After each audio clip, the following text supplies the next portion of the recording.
Vou fazer essa leitura. Os irmãos acompanhem suas Bíblias. Hebreus capítulo 10, versos 23 a 25.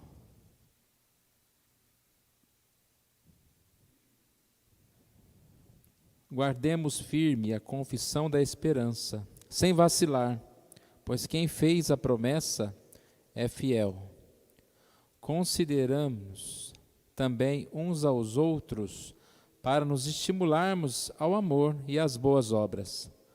Não deixemos de congregar-nos, como é costume de alguns.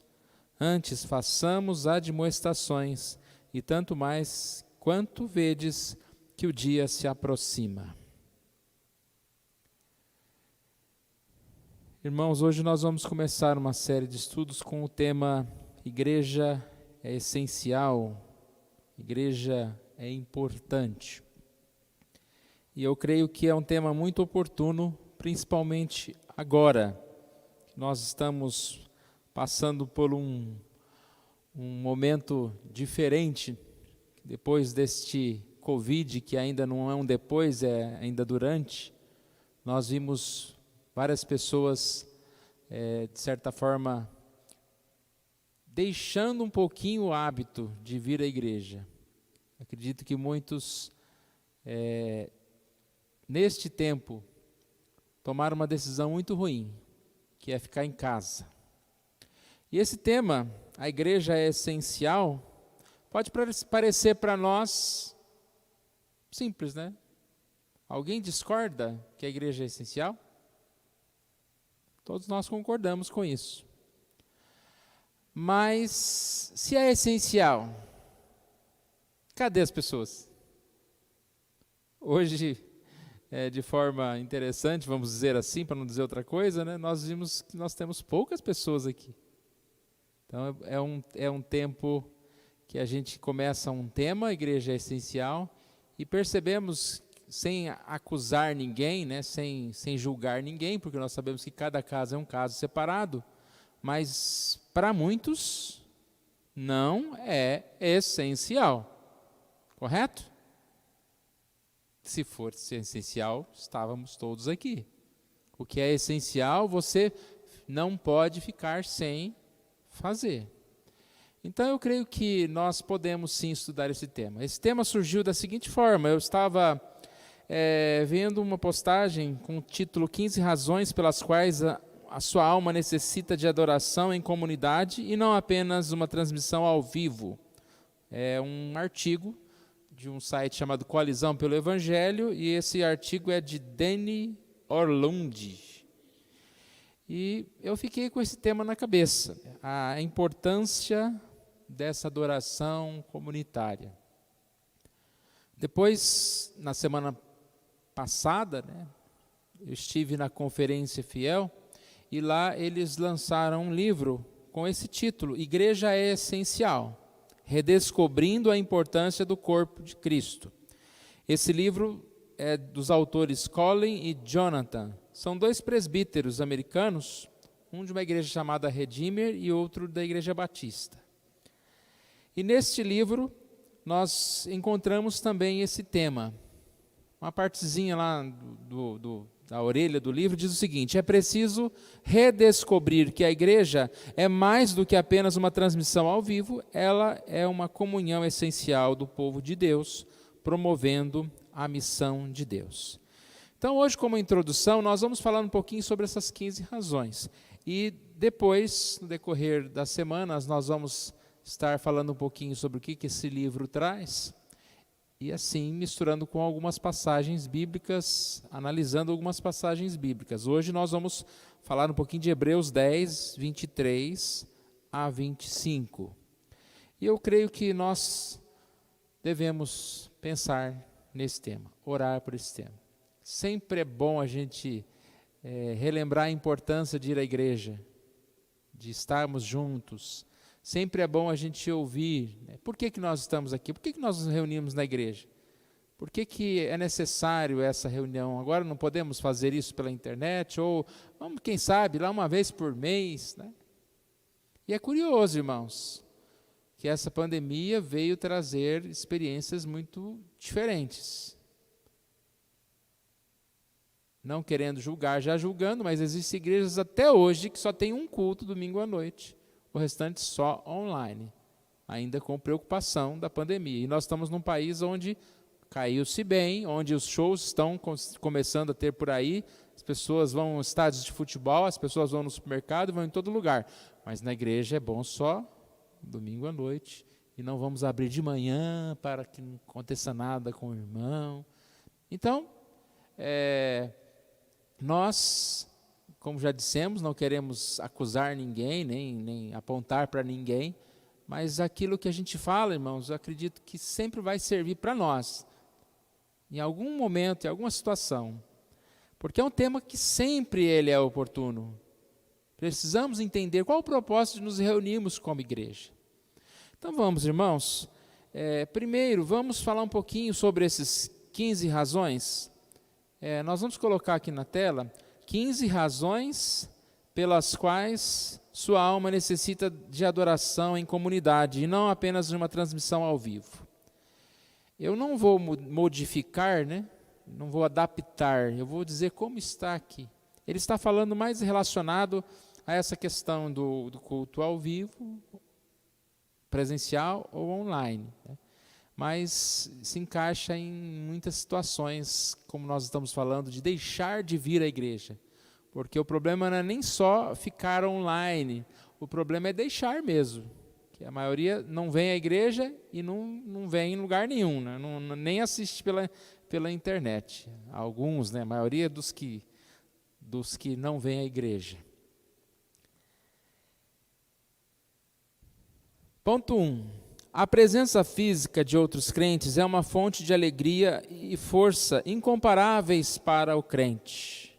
Então, nós entendemos que é importante estarmos aqui presencialmente, porque essa presença é fortificante para nossas almas. Da mesma forma que a ausência nos desanima, irmãos? Você chegar na igreja e tem lá 3 pessoas, desanima, dá uma tristeza no nosso coração.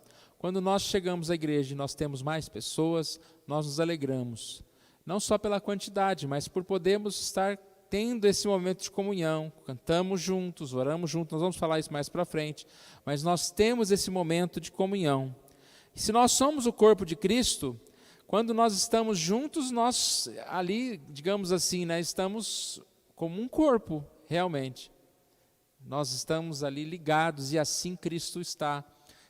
De certa forma, participamos espiritualmente de Cristo, que é o cabeça. 2. Uma reunião de adoração virtual produz uma participação unidirecional e não bidirecional. Ou seja, recebe-se, mas não se pode dar. Então, se você está na sua casa, você vai assistir, você vai ver aqueles que lhe deram, você vai ver a pregação, mas essas pessoas não podem te ver. Então, o máximo que eu consigo enxergar é uma lente de uma câmera ou um número lá estatístico de quantos estão online, mas a gente não tem essa interação. E essa interação, irmãos, é muito importante. Embora a gente tenha uma certa distância aqui, mas o olhar dos irmãos, embora a máscara tampe um pouco também do rosto, mas é muito importante nós termos essa ligação, Até quando alguém faz assim com a cabeça, irmão, não faz isso não que eu assusto, estou falando alguma coisa errada, A pessoa faz assim, fecha o olho e faz assim. Essa interação é muito boa, mas a gente, se estiver online, não vai ter isso, vai só ter de cá para lá. 3. Usamos telas para o trabalho e o entretenimento, mas a adoração conjunta não é nenhuma nem outra. A transmissão tende a misturar a adoração com outras realidades, tal como o trabalho e o entretenimento. Então, o que ele quer dizer aqui? É que a gente já usa a tela ou o computador para trabalhar, para jogar, para se divertir, e aí você usa aquilo também para adoração. Não tem nada de errado, só que não é um objeto exclusivo. A igreja, quando nós estamos aqui, é um local separado para isso, é um local propício para isso. E assim nós participamos de um culto, e essa participação pela internet, ela, de certa forma, ela tende a diluir essa, digamos assim, singularidade da adoração conjunta. 4. Comparecer ao culto exige mais esforço.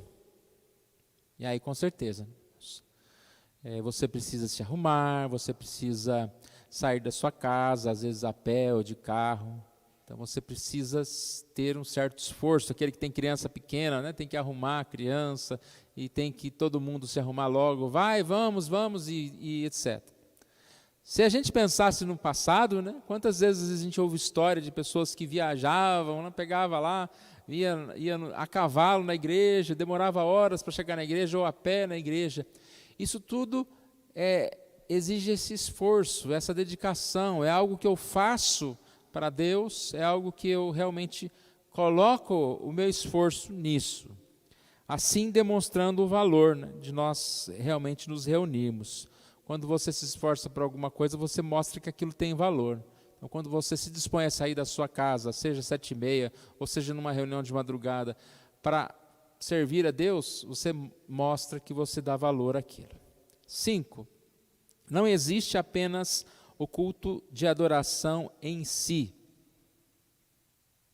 Ou seja, quando você vem à igreja, há uma série de coisas envolvidas. A entrada no templo, as nossas conversas, o olhar para o lado, aqui diz um aceno, né, que você dá, o encontro na rua, no estacionamento, tudo isso. Lá no culto do virtual, você abre lá o notebook, o celular, ou liga a televisão, 7h29, e já começou. Isso tudo faz parte, irmãos. O ponto 6 aqui está ligado com o 5, que diz que devemos nos preparar para a adoração conjunta e depois absorvê-la. Ou seja, essa ideia de você já estar se preparando. É um caminho para a adoração, desde quando você está se preparando, seja se arrumando em casa, seja se deslocando para a igreja, e até o preparar no movimento decrescente, ao sair do templo, voltando para casa, você vai memorizar aquilo, você vai orar por aquilo, tudo faz parte de uma coisa que nós aprendemos, que é o culto a Deus, diferentemente de um computador, né, que você simplesmente liga e desliga. Até às vezes eu falo com o Márcio, né, da gente, no início, deixar aquela câmera que fica lá no alto, ligada antes do culto, porque aí faz uma parte como se a pessoa ligar antes, ela já está vendo um movimento, como quando a gente está aqui, né? E aí quando acaba, também deixar um pouco de tempo ligado, para que aquela pessoa que está saindo, né? Só que pode até ter uma reação, né, maior, ou para quem está assistindo em casa, se sentir mais aqui em casa, mas nunca será a mesma coisa. 7, oração. Com quem podemos orar se estivermos em casa? Talvez com a esposa, com o filho, com alguém lá. Mas quando nós estamos na igreja, nós oramos juntos. Quanto mais pessoas nós tivermos, nós temos essa alegria de estar orando juntos. E assim nós podemos perceber assim a necessidade uns dos outros, orar uns pelos outros. 8, encorajamento.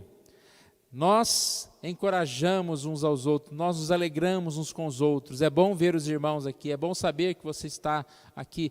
Mas eu estou com um problema, mas talvez exatamente esse encorajamento, quando nós conversamos uns com os outros e descobrimos alguma necessidade e falamos uma palavra positiva de ensino, da palavra para que ele possa seguir em frente. Isso é muito bom. 9, é mais difícil para o pregador se você estiver em casa. Com certeza, né? Vamos falar como nós tivemos aquele tempo inicial sozinhos, né? Sozinho com uma câmera, é algo muito estranho, né? Porque aparentemente você não está cultuando a Deus com os outros, porque você não está vendo os outros. Você não sabe quem está lá, você não sabe o que as pessoas estão pensando. E como nós já falamos há pouco, a gente, pelo olhar, por estarmos assim juntos, isso faz diferença, com certeza. 10. Além disso, a pregação é mais difícil para você se estiver em casa. Da mesma forma, né? Na tela do computador, você não tem a mesma disposição que tem aqui. Você não tem a mesma acústica, você não tem essa mesma sensação, e assim tudo fica diferente, é até mais difícil acompanhar a mensagem. É mais prazeroso estar presencialmente, estar junto, estar com as pessoas. Pode parecer a mesma coisa, mas não é a mesma coisa. 11. Na adoração conjunta na igreja, nem tudo é roteirizado. Roteirizado, o que ele quer dizer com isso? No culto lá na sua casa, roteirizado é porque você já sabe o que vai acontecer. Você vai ligar a televisão, você vai sentar no sofá e vai assistir a televisão. Não vai acontecer muita coisa. O máximo que pode acontecer é alguém tocar a campainha da sua casa e atrapalhar. Mas na igreja, não.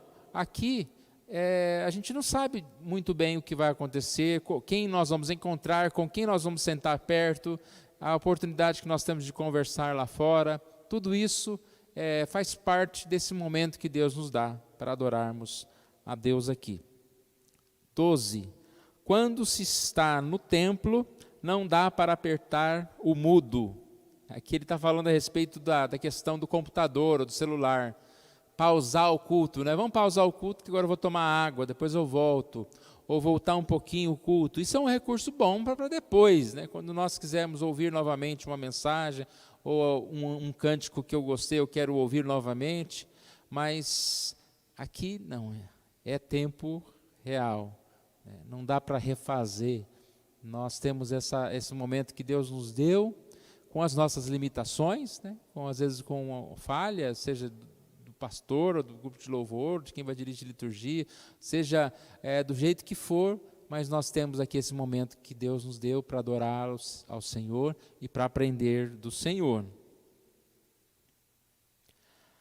13. Cantar e ler a Bíblia juntos. Falamos de orar, agora nesse ponto aqui diz cantar e orar e ler a Bíblia juntos. Ouvir a voz dos irmãos, participar com os irmãos. Eu disse que fui nessa conferência e quando eu pensei em vou ou não vou, a gente fica sempre assim, todo ano eu fico vou ou não vou, e nunca tinha ido. Aí esse ano, mas agora tem a pandemia, né? Mas é meio arriscado, não sei se eu vou ou não vou, acabei indo. E eu estou contando isso porque é uma experiência, como nós falamos, irmão, totalmente diferente, né? Você ouvir um pregador pelo computador, eu tive a oportunidade de sentar assim próximo, né, como Ezequiel está ali, do pregador, ouvir, não é 2D, é 3D, junto dos irmãos, e depois desse tempo que a gente ficou sozinho, né, por um tempo sozinho, depois a gente voltou à igreja ainda com poucas pessoas, a oportunidade de você estar num salão com 700 pessoas cantando ao mesmo tempo, é muito bom a gente poder estar junto, ouvindo a oração e graças a Deus, por enquanto, nenhum sintoma, né? Vamos aguardar mais uns dias, né? Mas não, Deus tem preservado a vida da gente, né? E se a gente ficar nessa, eu não vou, porque aí vou ficar doente, não vou sair de casa, porque senão eu vou ficar doente. Mas depois vai para o estádio de futebol, né, irmãos? Perigoso esse negócio. 13, cantar e ler a Bíblia junto. Então é isso, irmãos, a oportunidade que nós temos de ouvir as vozes, de cantar, de ler as Escrituras. 14, os sacramentos, a oportunidade que nós temos de participar da ceia. Eu disse que nessa pandemia, né, nós tivemos que nos isolar e começamos a transmissão ao vivo, todo mundo começou. Só que tem coisas que não dá para se fazer, né? Alguns até tentaram fazer Santa Ceia online, mas se a pregação já tem limitação, como nós vamos tomar a Santa Ceia separados, né? Então, não desmerecendo quem pensou diferente, mas nós pensamos que é um momento para a gente estar aqui, junto, em comunhão. E aqueles que não podem, eles têm que pedir para que o pastor, o presbítero, leve na sua casa, né? Às vezes a gente tem um enfermo, tem que levar em casa. Mas temos que ter uma presença, temos que estar juntos para participar dos sacramentos. E 15, tempo. Quanto mais o tempo passa, quanto mais confortáveis ficamos tentando ter culto de adoração à distância, mais fora de forma ficamos. O que ele quer dizer com isso? Que nós vamos deixando, vamos achando normal ficar em casa, vamos achando normal não vir à igreja. E aí que eu comecei a mensagem, irmãos. O hábito é uma coisa muito poderosa. quando você se habitua a vir todo domingo na igreja, de manhã, de noite, ou vem a quarta-feira, ou seja, o dia que você for, de repente você para 2 meses, para 1 mês, para 3 meses, você simplesmente se acostuma. Eu já citei exemplo de pessoas que falaram que agora descobriu que não vão mais à escola dominical porque tem o online. Então, a escola dominical é online e o culto à noite é presencial. Tem gente, irmãos, acredite ou não, que decidiram que não vão mais à igreja, que vão participar da igreja online, de manhã e de noite, quando tiver culto. Não precisa de igreja. Então, nós percebemos que nós estamos vivendo um tempo de muitas dúvidas, de muitas fraquezas nesse sentido, e por isso nós vamos estudar. Eu quis colocar esses pontos aqui só para jogar o tema de forma meio colocada assim, de forma geral para nós, mas nós precisamos entender. Aqui na conclusão dessas 15 razões, o autor disse: entretanto, implementando as medidas de segurança necessárias, devemos ousadamente encorajar uns aos outros a nos reunirmos para adoração conjunta. Esse é um vírus ruim, entendo. Há que proteger nossos corpos, mas não às custas de nossas almas. Então é muito sério o que ele falou: proteger nossos corpos, mas não à custa de nossas almas. Eu vou ficar em casa para não ficar doente, mas aí eu vou colocar em risco a minha vida espiritual, a minha alma, a minha vida com Deus. Eu sempre cito o exemplo de que se há uma dificuldade em sair de casa porque há muito acidente, né, ou assaltos, então eu vou ficar em casa, não vou mais me locomover, não vou mais dirigir meu carro. Nós sabemos que existe, irmãos, mas nós temos que seguir a vida. E se houver algum acidente conosco, infelizmente nós vamos ter que ou ir para o hospital ou ir para o céu, né? Mas nós temos que seguir a vida.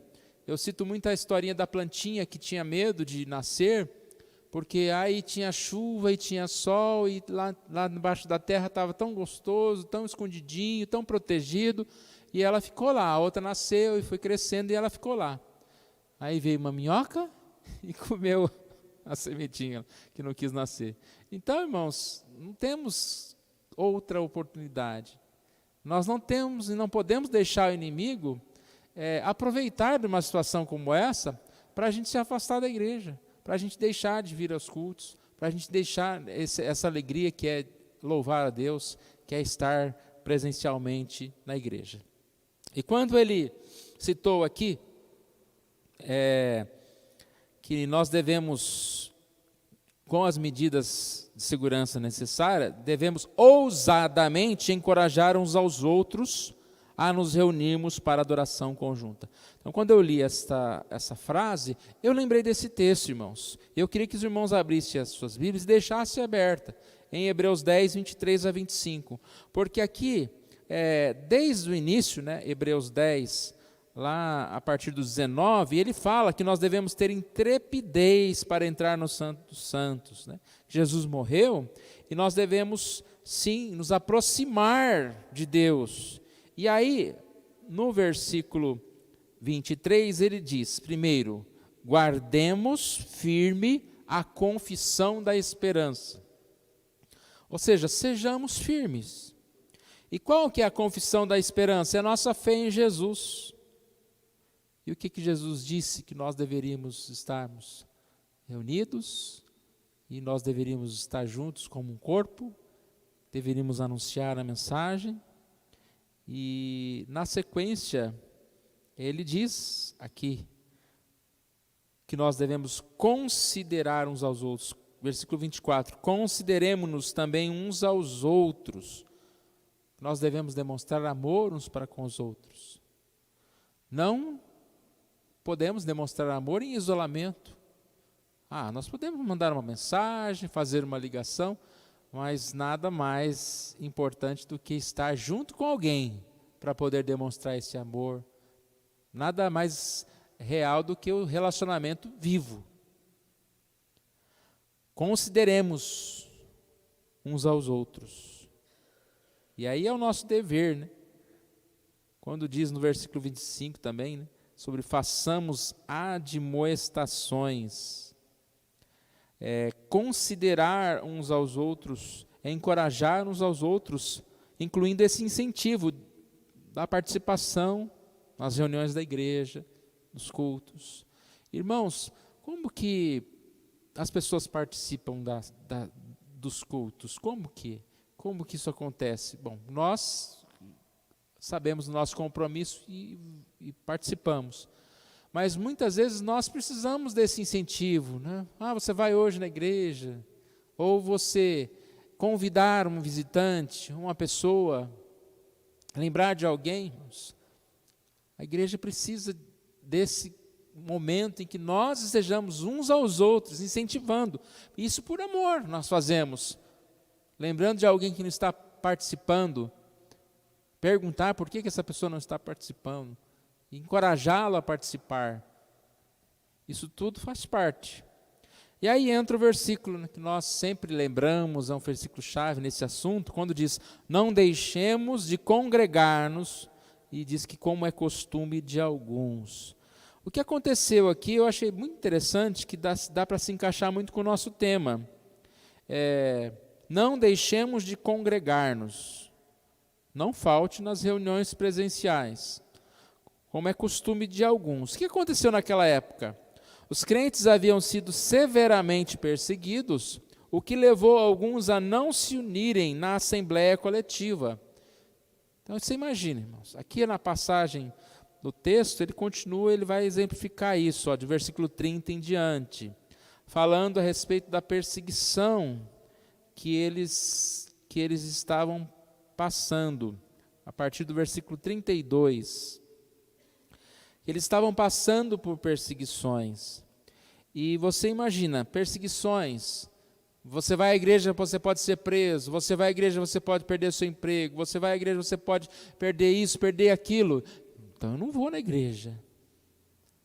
Para evitar problema para mim. E aqui o texto diz, não deixemos de congregar. Eu acredito que o que eles passavam nessa época é muito mais sério do que nós passamos hoje. Porque muito do que nós passamos hoje, eu não quero ser reconhecido como negacionista, né, mas o que muito nós passamos hoje foi um terror que foi implantado na nossa cabeça. Irmãos, eu lembro o primeiro dia que eu vim aqui na igreja sozinho, olha a cena. Vai ter culto online, eu falei, vou lá na igreja com o meu computador, sentei ali perto do piano. E abri o computador e toquei, cantei e preguei. Tá. O primeiro dia, eu chegando aqui sozinho, abri o cadeado, já preocupado com o que tinha naquele cadeado, e aí entrei, não toque em nada na igreja, sozinho aqui. Quase estava de máscara, né? Mas não estava de máscara, não. Os irmãos passaram por isso, de certa forma, né? Vamos andar na rua, será que no ar, o vírus está no ar em qualquer lugar? Aí tinha vou fazer uma caminhada, né? Tinha outra caminhando na frente, nossa, ele está respirando, o ar dele vai chegar em mim e eu vou morrer, né?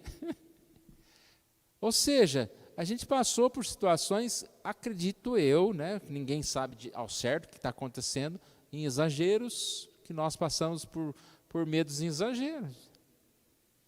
E aí, lembra quando nós começamos a vir à igreja, a gente ficou meio assim, mas depois da terceira, quarta vez que a gente veio na igreja, a gente vai perdendo o medo. E graças a Deus a gente tem perdido esse medo. A gente tem entendido que isso, graças a Deus, está passando. Mas e se não passar, irmãos, a gente tem que continuar. Se o governo não proibir a gente vir à igreja, né, a gente vem à igreja. E se o governo proibir para sempre, a gente vai ter que criar uma briga, uma discussão aí, porque a gente não pode ser impedido da nossa liberdade religiosa. Até que ponto, né, nós vamos ser impedidos? Não sei quantos irmãos viram, até hoje sempre surge um novo problema. Então, lá no Nordeste, governadores exigindo que para entrar na igreja você tem que ter o comprovante de primeira e segunda dose de vacina. Senão não pode entrar na igreja. Isso para igrejas maiores de 300 membros, parece. Tá? Mas independente da notícia inteira, é uma forma de atrapalhar a liberdade de culto. Por quê, irmãos? O nosso país não deu primeira e segunda dose para todo mundo ainda. Não temos, nem temos essa vacina toda para todo mundo. E aí, independente, né, dessa situação, a gente percebe que nós vivemos ainda esse tipo de coisas. Não deixemos de congregar. Os crentes estavam sendo perseguidos e deixavam de ir à igreja. Para nós hoje, não falte nas reuniões presenciais. Se nós temos dificuldades, vamos vencer todas elas, como sempre nós vencemos. Eu lembro a história de uma mulher que naquele tempo teve um filho, e aí ela ficou 1 ano e meio sem ir à igreja, porque estava esperando o filho crescer. Então, irmãos, para a gente arrumar problema, desculpa, para não ir na igreja, não precisa muito. Toda semana a gente vai ter uma desculpa, a gente vai ter um problema, a gente vai ter uma gripe, a gente vai ter uma dificuldade. Hoje com gripe não pode vir mesmo, né? Mas dependendo da gripe. Se alguém tossir aqui, o diácono já pega e leva para fora, né? Brincadeira, irmão. Mas nós não podemos ser abatidos pelas dificuldades, pela oposição. É a oposição que muitas vezes a Bíblia diz que vai acontecer. E nós devemos seguir. Não deixemos de congregar, como é costume de alguns. Antes façamos admoestações, tanto mais quanto vedes que o dia se aproxima. O dia se aproxima. Que dia é esse, irmãos? O dia da segunda vinda de Jesus. O tempo que esse mundo vai terminar. O dia se aproxima, porque nós passamos, nós envelhecemos. E as oportunidades que nós temos, elas são agora. Tudo que a gente puder fazer para crescer no reino de Deus, para ter comunhão, para estar com os irmãos, todos os dias são importantes para nós. Que Deus esteja nos ajudando, irmãos, para que a gente possa ter esse desejo no coração, de não faltar um só dia à igreja, de estar presente. E a gente tenha esse incentivar, encorajar uns aos outros, cobrar dos outros, irmãos, para que pessoas mais possam vir, possam participar. Isso tem muito fruto, sim, irmãos, tem muita importância. Eu lembro quando eu tinha 15 anos, até os 15 anos eu ia na igreja com minha mãe de vez em quando, porque minha mãe ia e faltava uns meses, depois ia de novo. E quando eu completei 15 anos, eu fui num acampamento. E aí aquela história de acampamento, vamos todo mundo na igreja hoje para o pós-acampamento. Era um meio de semana, vamos dizer uma quarta-feira. E estava todo mundo lá. E aí quando terminou o culto, eu falei para o meu colega, né? Aí ele falou, mas aí, como que é? Esse culto aqui é só para os adultos? A gente não pode vir? Né? Eu fui perguntando. Ele falou, não, você pode vir quarta, tem reunião de oração. Aí ele me passou a programação. E aquela palavra dele falou meu coração. A partir daquele dia, irmãos, até hoje eu nunca mais faltei à igreja nos dias das programações, seja quarta, seja terça, seja tal. Não estou dizendo que sou perfeito, tenho milhares de defeitos e tal, mas eu estou falando assim, é um compromisso. E eu sei que tem irmãos aqui que não faltam à igreja, que tem como compromisso a igreja, vir à igreja, participar da igreja. Igreja é essencial. E a gente pode fazer tudo para participar, ou a gente pode fazer de tudo para ter uma desculpa para não poder vir. Com as exceções de uma enfermidade, ou de um trabalho, uma escala de trabalho, seja o que for, mas eu sei que a maioria dos que faltam poderia muito bem estar aqui. Então, que a gente possa colocar no nosso coração, a nossa consciência possa pesar mesmo, para que a gente tenha esse desejo de participar. Essa passagem ela é muito especial, como diz aqui, né, que nós devemos ter intrepidez, a partir do versículo 29, ele diz. E aí ele diz, aproximemo-nos, versículo 22, com um sincero coração, com plena certeza da fé, tendo o coração purificado. Às vezes é uma dificuldade aqui, irmãos. Aproximemo-nos, não é de qualquer jeito, vá à igreja, participe, não é de qualquer jeito. Coração sincero, coração purificado, certeza da fé. Muitas vezes o que faz a pessoa afastar da igreja é porque ela não está bem com Deus. Quando você está mal com alguém, você quer distância. É até mais fácil olhar pela tela do computador. mas eu vou na igreja, não estou bem com Deus. Só que é errado, meu. Se eu não estou bem, eu falei de tosse, agora eu vou começar a tossir. Se eu não estou bem, é agora que eu preciso ir à igreja. Eu preciso confessar os meus pecados, eu preciso me voltar a Deus. Depois do aproximemo-nos, o verso 23 diz: guardemos firme a confissão da esperança. Ou seja, guardar essa fé, seguir essa fé. E como que eu faço isso, irmãos? A partir dessa comunhão que eu tenho com os irmãos, a partir da palavra, da exortação da palavra de Deus. Consideremos uns aos outros. E aí, é o que nós falamos, né? Para considerar um ao outro, você tem que estar perto do outro. Você precisa vir à igreja, você precisa estar junto. E assim você vai poder encorajá-lo, fazer admoestação uns aos outros e principalmente congregar. Então, irmãos, que Deus nos ajude, que Deus nos abençoe e nós vamos orar, vamos colocar diante de Deus, para que Deus esteja abençoando a nossa igreja. Não é a nossa igreja, né? As igrejas em si, irmãos. Nós temos muitas igrejas com dificuldades em relação à participação dos membros, porque a gente ainda não tem um estudo certo aonde estão as pessoas, né? Mas infelizmente, então eu não estou querendo falar isso para defender a nossa igreja, né? Falando que as outras também, mas porque é uma realidade. Você pode ir nas igrejas por aí, você vai ver muitas pessoas que não voltaram para a igreja. E que a gente esteja pensando nisso, orando por isso. E uma coisa que a gente pode fazer é vir, né, não faltar. E assim a gente já faz a nossa parte. Vamos nos colocar em pé, nós vamos orar nesse momento. Pai querido, nós agradecemos a Ti, ó Deus, pela Tua palavra. Te pedimos que o Senhor Deus nos abençoe, nos fortaleça, ó Pai, para que possamos entender, ó Deus, como é importante estarmos juntos como irmãos, participamos da igreja, ó Deus. Perdoe os nossos pecados, ó Deus, e esteja trabalhando no coração dos mais fracos, daqueles que porventura não estão entendendo essa necessidade, ó Deus, estão deixando-se levar, ó Pai, por qualquer mau pensamento, ó Deus. Ó Deus, nós não sabemos o que passa na cabeça das pessoas, ó Deus, mas o Senhor conhece cada coração, e que o Senhor molde os corações, ó Deus, para despertar-nos a estarmos juntos, ó Pai, a cultuar ao Senhor juntos. Ó Pai amado, que o Senhor tenha misericórdia de nós, e que o Senhor Deus esteja nos abençoando, ó Pai.